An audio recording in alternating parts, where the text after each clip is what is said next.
میں نے ایک نعت شریف کچھ دن پہلے پڑھی کسی کی، مجھے ذرا اچھی لگی، میں نے کہا میں آپ کو سناؤں۔ کسی نے بڑے اچھے فکرے کہے ہیں، اس نے کہا ہے کبھی درود پہن کر کبھی سلام کے ساتھ، ہوا بھی جاتی ہے طیبہ میں پر احترام کے ساتھ۔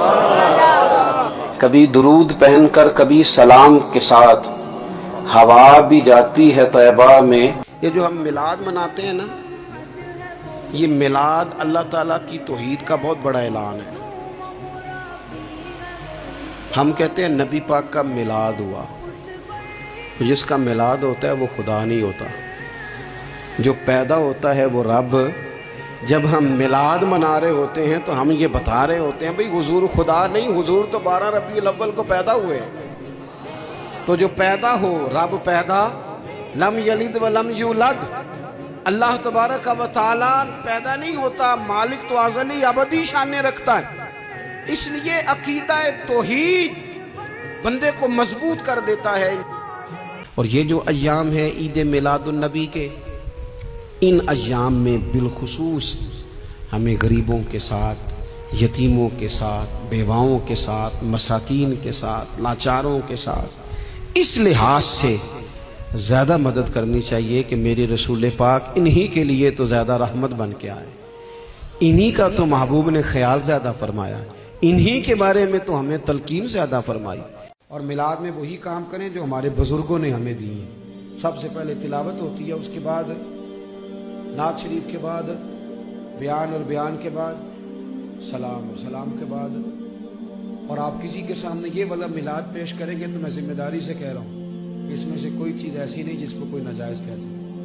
نہ قرآن پڑھنا ناجائز ہے، نہ نعت پڑھنا، نہ تقریر کرنا ناجائز ہے، نہ محبوب پہ درود و سلام بھیجنا، کوئی ایسی چیز نہیں۔ لیکن بہت اندر رہ کے، اور وہ جو لوگ سیاستدانوں کے نعرے لگاتے ہیں اور سیٹھوں کے جلسوں میں جاتے ہیں، ان سے میری گزارش ہے کہ اگر وہاں کے لیے وقت نکل سکتا ہے تو پھر مہربانی کرنا میلاد کے جلوس میں بھی سب سے اول صفوں میں نظر آنا، اول صفوں میں نظر آنا، اور میلاد کی محفلوں میں بھی ذرا آگے آگے دکھائی دینا۔ یکم ربیع الاول سے لے کر 12 ربیع الاول شریف تک کم از کم ہر نماز کے بعد 100 بار درود پاک تو ہونا چاہیے نا۔ کم از کم ہمیں ہر روز سوتے وقت 3 نعتیں تو سن کے سونا چاہیے نا ربیع الاول سے۔ ہمیں کم از کم یہ پورا مہینہ حضور کی سیرت پاک کا اور سنت پاک کا، اس کا ایک ایک باب کا درس تو سیکھنا چاہیے نا۔ حضور کھاتے کیسے، بیٹھتے کہتے، حسن تکلم کیسا، حسن گفتگو کیسا، لوگوں سے معاملہ کیسا، اخلاق عالیہ ہمیں سیکھنا چاہیے نا۔ اور اس ماہ مبارک میں ہمیں عملی زندگی اپنی میں وہ چیزیں نافذ کرنی چاہیے جو ہمارے رسول پاک نے ہمیں عطا فرمائی ہیں۔